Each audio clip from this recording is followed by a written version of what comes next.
Assalamualaikum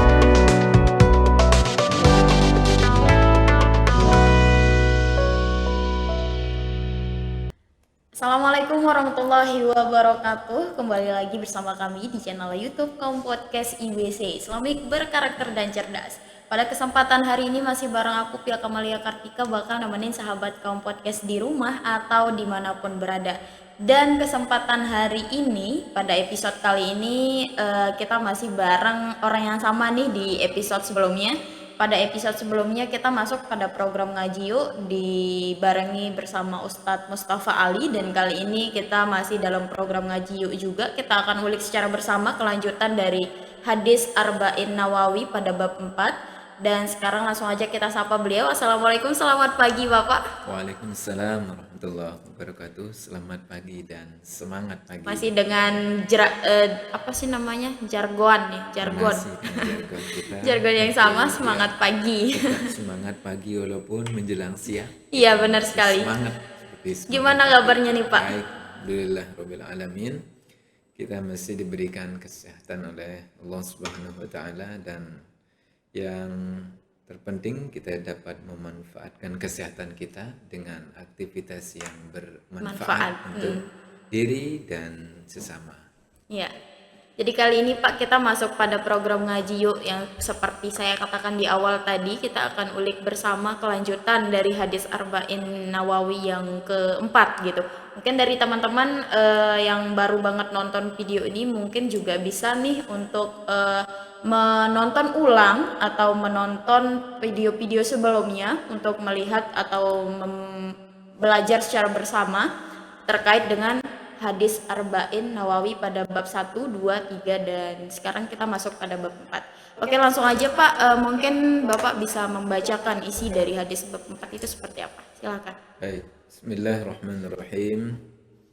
Alhamdulillah rabbil alamin, wassalatu wassalamu ala asyrafil mursalin, nabiyina Muhammadin nabil ummi wa ala alihi wa ashabihi ajma'in, amma ba'du. Hadirin pemirsa pendengar podcast yang dirahmati Allah, pada pertemuan kita saat ini kita akan melanjutkan pembahasan masih menggunakan kitab hadis Arba'in Nawawi, dan kita lanjut ke hadis keempat. Tema utamanya adalah tahap penciptaan manusia dan garis takdir yang akan dilaluinya. Ya. Tahap penciptaan manusia dan garis takdirnya serta garis takdirnya. Ini adalah tema yang sangat menarik dan perlu kita pahami makna hadis ini di dalam menjalani kehidupan kita di dunia ini.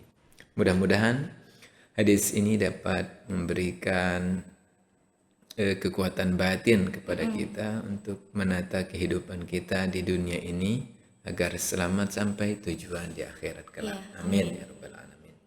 Baik, kita simak bersama-sama. Bismillahirrahmanirrahim.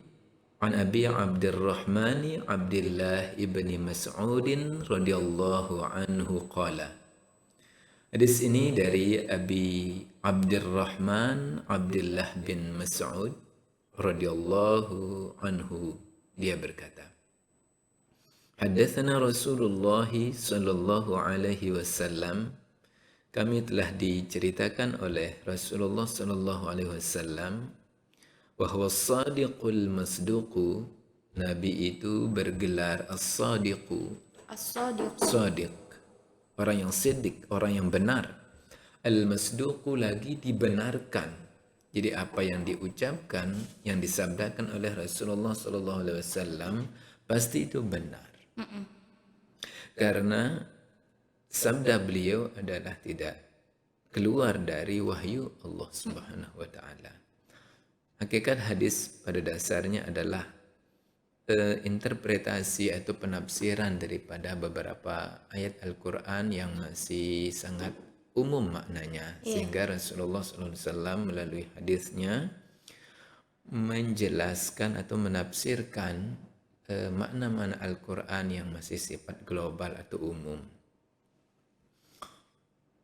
Bunyi hadisnya, Inna ahadakum yujma'u khalquhu fi batni ummihi arba'ina yawman nutfatan. Sesungguhnya salah seorang dari kita semua dikumpulkan kejadiannya. Fi batni ummihi, di dalam perut ibunya maksudnya rahim ibunya, arba'ina yauman, 40 hari, nutfatan, menjadi nutfah.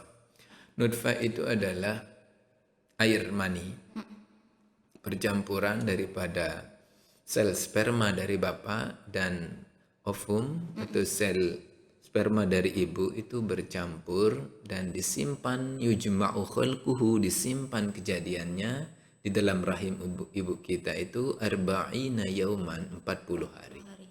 Jadi kita itu menjalani fase kehidupan pertama di dalam rahim itu 40 hari menjadi nutfah, jadi air. Lanjut. Summa yakunu alaqatan misla dzalika. Kemudian nutfah itu menjadi alaqah, darah beku atau darah. 40 hari juga, misla dzalika, 40 hari. Jadi kata alaqah dipakai di dalam redaksi ini maknanya adalah ada keterkaitan antara sel sperma ayah dan ibu itu alaqah. Ketika bercampur dan dalam masa 40 hari berubah menjadi alaqah, jadi darah. Di dalam bahasa Arab itu ada istilah damun, darah. Tetapi di dalam redaksi ini menggunakan alaqah. Jadi bukan darah biasa. Kenapa, Pak? Ini ada, makanya kata alaqah itu adalah keterikatan. Alaqah itu kaitan. Sudah ada keterkaitan dua sifat atau dua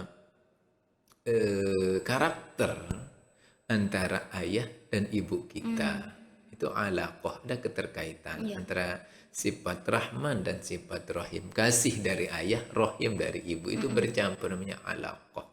Jadi kita itu memiliki keterkaitan emosional, keterkaitan karakter, perilaku, bawaan yang dititip dari ayah sedikit, dari ibu juga sedikit. Jadi kita mirip-mirip nanti dengan ibu, mirip dengan bapak. Summa yakunu mudghatan misla dzalika. Kemudian 40 hari lagi darah itu, alaqah itu menjadi mudghah, menjadi sekepal daging, sekerat daging, kecil sekali. Itulah awal kejadian kita. Jadi kita menjadi sosok manusia sempurna saat ini. Kalau kita cross check kembali ke awal proses ketika kita mendekam di dalam rahim ibu, kita hanya sekepal daging, tidak ada apa-apa. Jadi 40 hari menjadi air, 40 hari menjadi alaqah, 40 hari berikutnya menjadi sekepal daging. Itu namanya mudghah. Mudghah. Jadi mudghah itu usianya 120 hari. Jadi ya sudah 120 hari kan, 40 kali 3 120 hari. Nah, setelah usianya 120 hari, summa yursalu ilaihil malaku, kemudian diutus oleh Allah Subhanahu wa taala seorang malaikat. Di dalam kitab yang lain, malaikat yang di sini adalah malaikat penjaga rahim. Itu ada malaikat penjaga rahim yang senantiasa mengawasi proses kehidupan kita di alam rahim itu. Diperintahkan fayamfukhu fihi ruhu, lalu ditiupkan ruh di dalam jasad, di dalam mudghah itu ditiupkan ruh. Sifat hidup maksudnya, ruh itu ya, ruh sifat hidup. Wa yu'maru bi arba'i kalimatin, dan diperintahkan malaikat tadi untuk menulis 4 hal. Pertama, bikat birizqihi, ditulis atau ditentukan rizkinya. Seberapa banyak rizki yang akan kita habiskan, selama hidup di dunia, dari awal sampai nafas terakhir keluar. Wa ajalihi, dan ajal kita. Ajal ini adalah akhir hidup kita. Apakah akan selesai ajal kita usia dini, Iya. atau kanak-kanak, remaja, dewasa, atau sudah menikah, atau setelah usia lanjut, atau sampai kita tidak mengetahui apa-apa. Semuanya sudah ada di dalam Al-Quran. Jadi hadis Iya. ini sebenarnya menafsirkan apa yang ada dalam Al-Quran itu sendiri. Wa amalihi, dan amalnya. Nah, ini amal ini adalah kreativitas. Kalau kita maknakan lebih kontekstual, bahwasanya amal ini adalah kreativitas kita, keahlian kita di dalam menjalani hidup. Di dalam menjalani hidup kita, Allah Subhanahu wa taala sudah menentukan kreativitas kita. Sudah menentukan keahlian-keahlian di dalam diri kita masing-masing. Iya. Coba kita lihat di lingkungan atau di mana saja kita berada, tidak sama satu dan yang lain kreativitas orang untuk menerima rezekinya, untuk memperoleh rezeki. Iya. Jadi Allah Subhanahu wa taala menyiapkan rezeki, kita diberikan kreativitas atau keahlian untuk menjemput rezeki itu. Jadi istilahnya ikhtiar. Sebenarnya kita jemput rezeki yang Allah sudah tetapkan. Sebenarnya rezeki itu tidak perlu kita khawatirkan. Kita hanya berusaha untuk menjemputnya saja. Jadi Allah memberikan fasilitas berupa kreativitas dalam diri kita. Iya. Untuk Keahlian itulah ya, keahlian itu yang kita pakai untuk menjemput rezeki yang sudah ditulis itu. Nah, rezeki yang sudah ditulis itu kan kita tidak tahu jumlahnya. Apakah dalam bentuk uang, atau dalam bentuk kesehatan, atau di dalam bentuk kemewahan dunia, dan lain sebagainya. Semuanya rezeki. Jodoh pun termasuk rezeki.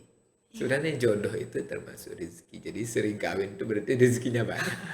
Kalau sekali kawin, untuk jodohnya dalam tahap rezeki itu ya satu. Bukan Benar pulang tak, Pak? Itu rezeki atau emang maruk, Pak? Nah, itu rezeki memang, ya rezeki itu. Jadi orang yang sering kawin, ada yang sampai puluhan kali. Rezeki Itu- juga. Itu rezekinya banyak di dalam pernikahannya kan. Tazawwajun nisaa fa innahunna ya'tina bil mal. Itu dia mendapatkan rezeki berupa perjodohan.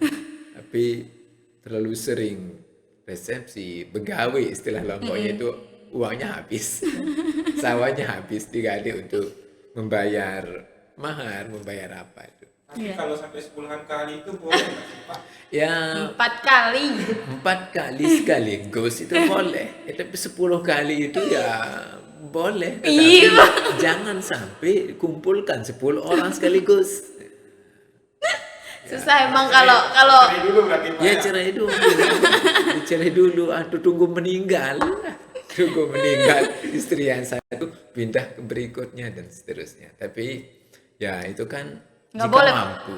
Jika mampu. Iya, jika Kalau mampu. ya kalau tidak mampu ya tidak usah main-main. Jadi berat. kita ada warning itu. Kalau 2 masna, 2 sekaligus, wasulasa 3 sekaligus, waruba'a 4 sekaligus. Tapi ada catatan di bawahnya. Fa in khiftum alla ta'dilu fawahidah. Jika kamu kira-kira tidak sanggup untuk menanggung beban adil Iya. di dalam 4 rezeki itu, maka cukup satu saja. Cukup 1. Baik. Bapak sanggupnya berapa? Ya 1 saja. 1 saja aja belum habis. Wah, kita bahas ini, Pak, kalau mau nambah. 1 saja sudah cukup. Baik. Cukup, Pak. Terakhir itu, jadi itu wa amalihi. Catatan ketiga yang sudah ditentukan adalah amalihi, kreativitas kita. Ada yang keahlian lah. Iya. Wa amalihi, dan keahlian kita. Jadi dari keahlian itu kita bisa menjemput rezeki yang sudah Allah Subhanahu wa taala tentukan buat kita. Ada yang rezekinya di kampus diberikan kreativitas menjadi dosen, menjadi tenaga kependidikan, ada juga yang sebagai ini penyiar, Iya. dan seterusnya. Yang di rumah ada kreativitasnya menjadi petani, pedagang, eh, apa namanya, pembuat bangunan dan lain sebagainya. Itu adalah wa amalihi. Kita tidak tahu. Banyak orang yang mau jadi ini, tapi di tengah perjalanan diarahkan menjadi apa yang sudah dicatat itu. Jadi kalau semuanya jadi dosen, ya tidak bisa. Siapa yang Jadi mahasiswa. menjadi mahasiswanya? Dan begitulah maksudnya. Iya. Wa amalihi, dan amal itu maksudnya adalah kreativitas. Allah Subhanahu wa taala ciptakan kreativitas yang beraneka ragam untuk menjadikan dunia ini semarak. Beragam. Iya, dengan keberagaman itulah yang menunjukkan kehebatan Allah Subhanahu wa taala di dalam menentukan takdir setiap. Iya. Terakhir, ini yang paling berbahaya ini. Wasyaqiyun aw sa'idun. Catatan terakhir, dia akan menjadi orang syaqiyun, menderita, au sa'idun, atau bahagia. Jadi Nah, udah ini ditentuin, udah Pak. ditentukan menjadi orang menderita atau bahagia. Maksudnya perlu kita maknakan. Jadi kalau kita ya tidak fair jadinya. Kalau kita sudah ditentukan dari Iya. awal menjadi orang sengsara itu, Jadi ini buat apa ini dihidupin buat gitu? apa hidup kalau menjadi hidup sengsara? Maksudnya begini. Ada dua jenis takdir Allah Subhanahu wa taala itu, memang takdirnya bahagia atau menderita. Ada istilahnya begini, dia pakai kalimat itu, ada kalimat yang lain yang bisa kita maknakan, menjadi orang miskin atau orang kaya. Misalnya, menjadi orang tenar atau menjadi orang tidak tenar. Menjadi orang cukup atau orang yang berlebihan. Iya. Menjadi orang yang kaya atau miskin. Jadi itu adalah dua hal yang berpasangan. Jadi kan istilahnya bahagia atau sengsara. Itu bukan arti kita sudah dipatok menjadi orang yang sengsara seumur hidup, bukan gitu. Jadi istilah ini adalah Allah Subhanahu wa taala menciptakan dua kemungkinan yang akan terjadi pada diri kita. Nah, ini sifatnya rahasia. Jadi tidak ada yang tahu bahwasanya kita itu menjadi orang bahagia atau orang sengsara. Itu tidak ada yang tahu. Ini takdir Allah Subhanahu wa taala. Terkait dengan rukun iman yang terakhir itu, wa tu'minu bil qadri khairihi wa syarrihi. Engkau percaya pada ketentuan Allah, baik atau buruknya, atau miskin atau kaya, susah atau senang. Ada orang yang hidup susah, ada orangnya yang hidupnya senang. Tetapi di dalam rahasia itu, bukan itu yang dilihat oleh Allah, bukan miskin atau kayanya, tetapi kepasrahan diri kepada takdir Allah itu, bahwasanya susah dan senang itu menjadi netral. Jadi nafsunya mutmainnah, jiwanya tenang. Coba kita lihat di dalam sejarah Nabi dan Rasul, tidak ada Nabi Rasul yang mulus hidupnya.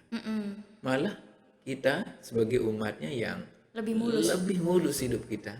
Nabi itu dari usia 120 hari, itu 3 bulan di dalam perut ibunya, Abdullah bapaknya meninggal.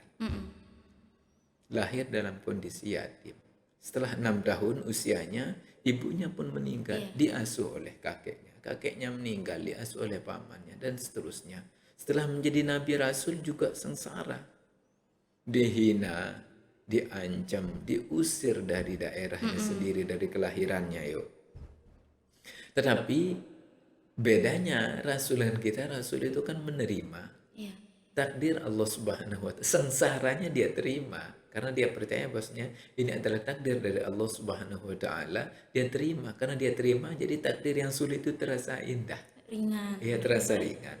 Disitulah kalau kita ujian kita sedikit, walanabluwannakum bisyai'in minal khaufi wal ju'i wa naqsim minal amwali wal anfusi was samarat. Kita diuji keimanan kita oleh Allah Subhanahu wa taala dengan sedikit rasa takut. Takut miskin. Padahal belum miskin tapi diuji dengan takut. Wal khauf wal ju'i, dan rasa lapar. Di. Wa naqsim minal amwali, kurang harta. wal anfusi, jiwa, kematian, wasamarat, dan kurangnya buah-buahan, hasil panen rusak dan lain sebagainya. Sekedar itu ujian umatnya. Tidak ada yang kejar-kejar untuk bunuh Iya, kita, tidak ada tapi yang usir. Iya. tapi kayak ngeluhnya ya Allah minta ampun gitu. Nah, ngeluh kita minta ampun. Kenapa terjadi keluhan-keluhan seperti itu? Belum Karena menerima. koneksi antara al-imanu bil qadri khairihi wa syarrihi itu belum Iya. belum mantap di dalam jiwa kita, sehingga ujian yang sedikit terasa, wah Berat saya banget. yang paling menderita di atas dunia ini. Iya. Saya yang paling sengsara. Padahal sabda Nabi, orang-orang yang terberat ujiannya yang pertama itu dari golongan Nabi Rasul. Iya. Yang kedua dari para kekasih Allah, yang ketiga para syahid, yang ketiga orang-orang soleh, yang berikutnya ya ringan sekali ujian kita. Yang menjadi beratnya adalah ketika kita tidak menerima takdir yang Allah tentukan pada diri kita. Ya, sebenarnya perbedaan takdir adalah untuk menjadikan siklus kehidupan di dalam dunia ini lancar. Iya. Kayak dengan perannya menjadi orang kaya, itu perannya kaya, tugasnya adalah untuk membantu yang Yang miskin. miskin. Yang miskin itu berperan sebagai orang yang membantu pekerjaannya yang kaya. Jadi yang punya sawah membantu yang tidak punya sawah dengan mengupahnya untuk menanam padi, Iya. mencangkul dan lain sebagainya. Itu adalah makna daripada syaqiyun atau sa'idun, menderita atau bahagia. Bukan dalam arti kamu harus masuk neraka, kamu harus masuk surga. Ya memang dua hal itu adalah hak Allah Subhanahu wa taala yang maunya bagaimana saja, tidak ada yang intervensi, tetapi dapat kita maknakan untuk menghindari pesimisme di dalam hidup kita. Memang begitu. Allah Subhanahu wa taala sengaja menjadikan dua hal itu agar menjadi ujian bagi kita, apakah tetap berpegang teguh pada prinsip tauhid atau keluar dari prinsip itu. Memang ada lanjutannya di sini, tapi cukup. Iya. Cukup. Nah, mungkin dari kita flashback lagi Pak ya, terkait dari apa yang sudah Bapak paparkan tadi terkait isi dari bab 4 yaitu hadis arba'in mengenai bagaimana siklus kehidupan manusia di muka bumi beserta takdirnya. Nah, pada masa kita di dalam rahim nih Pak, Bapak tadi sempat jelaskan sedikit pas kita di dalam rahim kita sudah diberikan 4. Yang pertama itu rezeki, kemudian bagaimana kematian kita, kemudian takdir, dan juga apa amalan yang akan kita lakukan gitu. Nah, pada yang kedua terkait tentang kematian itu Pak, kita sudah ditakdirkan nih Pak. Tapi dalam fase kehidupan nih Pak ya, seiring berjalannya waktu, apa yang kita lakukan, apa yang biasa kita lakukan sehari-hari gitu ya Pak, terkait bagaimana kegiatan kita, bagaimana kebiasaan kita di dunia. Ada yang bilang bahkan ketika kita mati itu tergantung dari kebiasaan kita. Nah, yang Bapak jelaskan tadi itu bagaimana nanti pas kita mati nanti itu sudah ditakdirkan Pak. Apakah kematian itu bisa diubah nanti nggak sesuai nih dengan apa yang sudah ditakdirkan gitu. Baik. Gimana Pak kira-kira? Jadi memang kematian kita itu akhirnya sesuai terhadap apa yang kita senangi. Iya. Katanya di hadis. Apakah bisa kita ubah? Iya. Disitulah peranan kita menjadi hamba Allah Subhanahu wa taala. Allah memberikan undang-undang, garis jalan kehidupan kita agar kita mati di dalam kondisi baik, istilahnya husnul khotimah. Oleh sebab itu Allah Subhanahu wa taala memberikan ini peta buku agar kami ihdinas siratal mustaqim di dalam Al-Qur'an. Alif lam mim zalikal kitabu la raiba fihi hudan lil muttaqin. Jadi ayat itulah yang menjadi pedoman kita agar kita mati di dalam husnul khotimah, ya ikuti langkah-langkah yang ada di dalam buku panduan itu, pedoman kita hidup itu, sehingga kebiasaan kita mengikuti pedoman atau hukum-hukum yang Allah sudah gariskan itu kita ikuti, insya Allah kita akan menutup usia kita di dalam keadaan husnul khotimah. Jadi orang yang ditutup usianya dengan su'ul khotimah itu karena dia melenceng dari garis, dari norma, dari dari moral, kebiasaan yang sudah terjadi di masyarakat. Dia keluar dari norma atau adat istiadat baik yang sudah dibuat oleh masyarakat atau berdasarkan panduan Al-Quran dan Al-Hadis. Jadi kebiasaannya yang buruk itu yang sebelum tempat bertaubat dia mati di dalam kondisi yang buruk, itu maksudnya. Jadi oleh karena itu kita diharapkan untuk senantiasa menjadi orang ihsan, orang baik, orang yang baik perilaku, orang yang baik ucapan, orang yang baik tindakannya. Insya Allah di kapan saja dan di mana saja kita meninggal, yang penting kita dalam Keadaan baik lingkup gitu, keadaan husnul yang khotimah. baik. Oke Pak, itu tadi ya terkait bagaimana tentang kematian kita, bagaimana yang sudah ditakdirkan kita bisa ubah. Jadi otomatis takdir itu bisa dirubah Pak ya. Bisa dirubah dengan perilaku kita. Sehingga takdirnya itu maksudnya memang tidak bisa dimajukan atau dimundurkan, tetapi yang dapat kita rubah itu adalah akhir kematian kita, husnul khotimah atau su'ul khotimah, dan disitulah ada pedoman hidup agar kita tutup usia kita di dalam husnul khotimah. Artinya bukan bertambah panjang usianya sampai 1000 tahun seperti puisi itu, saya ingin hidup 1000 tahun lagi. Nah, bukan begitu, tapi ikhtiar kita untuk merubah takdir adalah bagaimana kita berusaha menjadi orang terbaik. Ya, terbaik untuk sesama manusia, terbaik juga di mata Allah Subhanahu wa taala.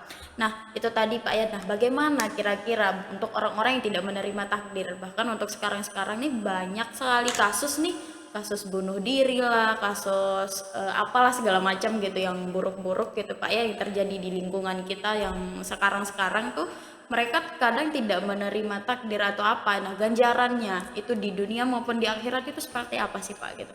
Baik. Terkait dengan orang-orang yang dalam tanda kutip tidak menerima takdir sampai nekat mengakhiri hidupnya dengan minum obat pelenyap jiwa. Iya, biar bisa lupa ceritanya Pak ya. Baik, biar segera selesai urusannya di atas dunia, atau dengan gantung diri, itu pada dasarnya dia tidak memiliki landasan iman di dalam dirinya. Allah Subhanahu wa taala sudah memberikan penjelasan di dalam hal menghadapi takdir itu. Memang Allah Subhanahu wa taala menciptakan manusia tidak semulus yang dia harapkan, tetapi beraneka ragam lah apa yang kita temukan di dalam perjalanan hidup kita di atas dunia ini, tidak semulus yang kita harapkan. Tapi di dalam lika-liku hidup itulah, disitulah nilai seni daripada skenario Allah Subhanahu wa taala. Nah, Allah Subhanahu wa taala menjelaskan la tayasu min rahmatillah. Jangan engkau berputus asa dari rahmat Allah Subhanahu wa taala. Jadi level ujian yang sedang kita hadapi ini sebenarnya ada 9 levelnya. Level sabar itu level pertama, kedua, ketiga, keempat sampai ke-9. Mungkin yang kita sudah berada di level ke-9 sebentar lagi mau wisuda, mau selesai dari ujian, kita nyeleweng atau kita pesimis. Saya sudah bertahun-tahun begini, tidak ada perubahan. Sebenarnya tinggal selangkah lagi dia akan keluar dari ujian itu, dari masalah itu. Sebenarnya selangkah lagi. Oleh sebab itu disitulah peranan kita untuk menimba ilmu pengetahuan, untuk mengangkat nilai keimanan di dalam diri kita, memperkokoh, memperkuat iman, Islam dan tauhid kita untuk menerima takdir Allah itu. Nah, orang yang membunuh diri, nah dalam tanda kutip mengakhiri hidup dengan tangannya sendiri, itu adalah dosanya sangat besar sekali. Allah Subhanahu wa taala sudah menjelaskan, la taqtulu anfusakum, jangan kamu membunuh diri kamu, min khasyatil imlaq, karena takut miskin. Iya. Dalam ayat yang lain, jangan kamu bunuh anak-anakmu karena takut miskin. Banyak kasus yang terjadi sekarang. Satu Banyak keluarga bunuh diri. bunuh diri. Nah itu dalam tanda kutip orang-orang itu tidak sabar terhadap ketentuan Allah Subhanahu wa taala yang sebenarnya di dalam kesusahan itu Allah sudah memberikan ganjaran yang sangat luar biasa. Innallaha ma'as sabirin. Allah bersama orang sabar. Innama yuwaffas sabiruna ajrohum bighairi hisab. Sesungguhnya orang-orang yang sabar itu diberikan pahala yang sempurna oleh Allah Subhanahu wa taala. Bighairi hisab, tidak bisa dihitung. Oleh karena itu, jika orang-orang yang serba kekurangan itu mensyukuri atau sabar atas segala ujian itu, nanti di akhirat dia orang paling bahagia dan paling beruntung. Untung saya menjadi orang susah, orang miskin katanya. Karena sudah tidak ada lagi beban yang akan dihitung-hitung di akhirat. Iya, benar Beda sekali. dengan orang yang kaya, jabatannya tinggi dan lain sebagainya. Tanggung jawabnya Ya, banyak. tanggung jawabnya banyak. Jadi Rasulullah itu pernah berdoa, ya Allah jadikan saya orang miskin katanya. Biar tidak terlalu banyak urusannya di akhirat. Begitu ya. Jadi orang yang mengakhiri hidupnya dengan tangannya sendiri itu dosanya sangat besar di sisi Allah Subhanahu wa taala. Dan kalau bisa ya kita dalam tahap menjalankan takdir kita berupa hidup yang serba cukup bahkan kurang itu dalam keredoan, dalam kesabaran, ketawakalan, insya Allah pada saatnya nanti kita akan merasakan kebahagiaan itu. Intinya ada pada kekuatan keyakinan kita bahwasanya Allah Subhanahu wa taala yang sudah menskenario hidup kita, ada hikmah di balik itu. Iya, benar sekali Pak ya. Jadi kita juga jangan langsung judgement Tuhan gitu ya. Kok aku begini sih, kok aku begini, kok susah terus gitu Pak ya. Padahal di balik itu semua mungkin aja nih satu dari semua masalah itu ada hal indah yang bakal Tuhan udah siapin gitu. Nah, terkait itu Pak ya, kira-kira kaitannya nih hadis ini dengan ilmu pengetahuan teknologi pendidikan itu seperti apa kira-kira dalam kehidupan? Sekarang kan zaman digitalisasi apalagi. Kira-kira seperti apa Pak kaitannya? Jadi kalau dikaitkan hadis keempat ini dengan iptek, ilmu pengetahuan dan teknologi, Iya. jadi Rasulullah Shallallahu Alaihi Wasallam sudah benar-benar as-sadiqul masduku, dia benar dan dapat dibenarkan, diklarifikasi kebenarannya. 1445 tahun yang lalu Rasulullah SAW sudah membeberkan siklus kehidupan manusia di dalam rahim. Belum ada alat teknologi canggih yang dapat membuktikan hal tersebut. Tidak Benar ada. apa enggaknya kita Benar belum apa tahu enggaknya tidak ada yang tahu. Rasulullah SAW pun tidak tahu, belum ada teknologi. Rasulullah lahir di gurun pasir, tidak ada apa-apa. Tetapi karena wahyu Allah, karena Allah yang menciptakan, yang memberi informasi tentang kondisi siklusme kehidupan dalam perut ibu, dalam rahim itu, ternyata sekarang dibuktikan dengan adanya teknologi. Berarti as-sadiqul masduku di redaksi pertama itu benar.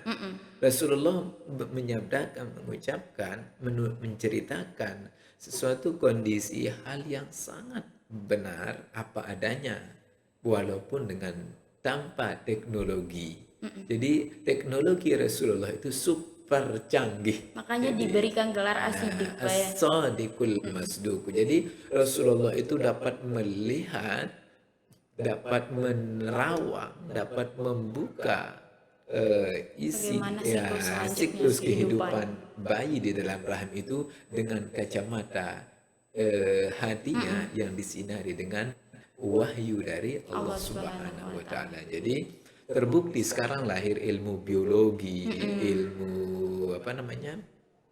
Kalau di kedokteran itu USG itu yang membuktikan oh benar.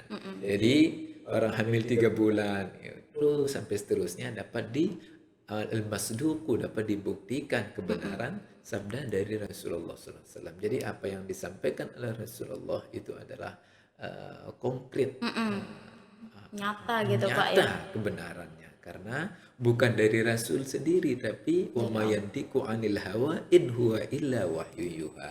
Jadi Allah Subhanahu wa taala yang menginformasikan sendiri tentang keberadaan siklus kehidupan. Iya. Jadi cocok antara hadis Nabi yang diucapkan 1445 tahun yang lalu, belum ada yang kenal teknologi.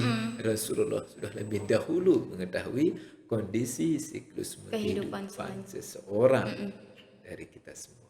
Baik. Itu tadi Pak ya, Masya Allah sekali ya, dapat kita pahami lah secara bersama dari awal sampai akhir setelah apa yang dipaparkan oleh Pak Ali tadi terkait bagaimana siklus kehidupan manusia dari perut atau dari rahim ibu kita sampai kehidupan sampai saat ini. Masya Allah sekali, sebegitu detailnya Allah menciptakan kita gitu, dari awalnya yang berupa air mani sampai daging, seterusnya sampai kita menjadi seperti ini. Bahkan di kehidupan yang sudah sekarang itu kita sudah ditentukan bagaimana jenjang karirnya, bagaimana siklus bahagia senangnya gitu Pak ya.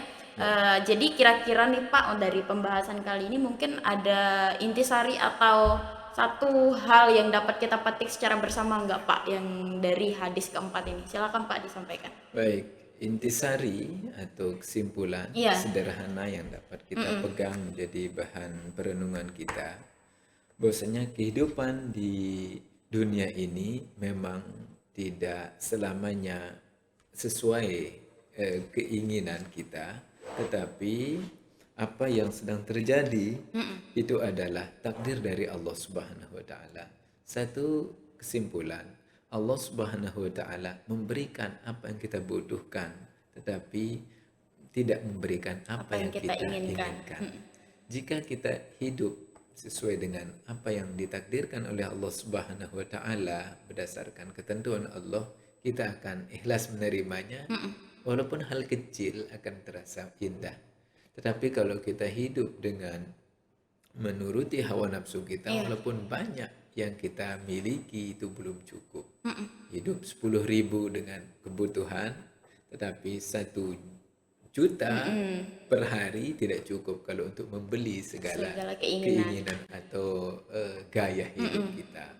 Oleh karena itu, hadirin yang dirahmati Allah, sederhananya hidup ini adalah menerima apa yang Allah takdirkan pada diri kita, tetapi tetap dalam konsep ikhtiar untuk menjalani kehidupan kita, karena Allah sudah memberikan kreativitas, bekal hidup untuk menjalani kehidupan dan bertahan hidup dengan kemampuan yang sudah Allah berikan. Walaupun berbeda-beda, itu adalah rahmat dari Allah Subhanahu wa taala. Kita di dalam dunia ini tidak akan mungkin hidup sendiri dengan keahlian kita, tetapi kita hidup Dalam keberagaman, kita hidup bersama-sama bersama keahlian orang. Contohnya saja, segelas kopi kita tidak bisa minum tanpa campur tangan seluruh dunia. Jadi ada yang bertugas membuat cangkirnya, ada yang bertugas membuat gelasnya, ada yang bertugas membuat kopi. Iya. Tidak tahu kita siapa yang membuat Kopi kopi pertama. Ya, yang pertama siapa yang menanamnya. Oleh karena itu, inilah yang dimaksud dengan wa amalihi, kreativitas manusia adalah menunjang keberlangsungan hidup di atas dunia. Begitulah skenario desain Allah Subhanahu wa taala. Fatabarakallahu ahsanul khaliqin. Maka maha suci Allah Subhanahu wa taala dari apa yang dia ciptakan itu memang baik semua. Takdir Allah baik semua. Hanya kita yang belum memahami, yang menganggapnya tidak baik. Benar sekali. Jadi kita mesti banyak-banyak belajar, banyak-banyak ikhtiar, banyak-banyak deketin diri sama Allah Subhanahu wa taala.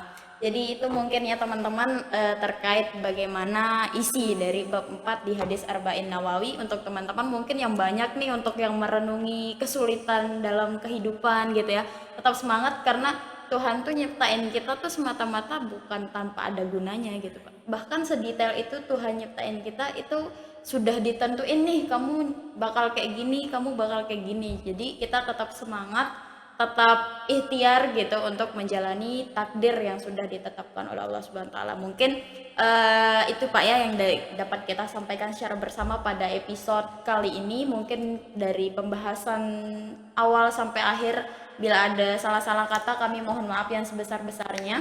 Semoga ini bermanfaat untuk kita semua, baik saya pribadi, untuk teman-teman juga. Mungkin sekiranya itu yang dapat kami sampaikan. Sekian dari kami. Assalamualaikum warahmatullahi wabarakatuh. Waalaikumsalam.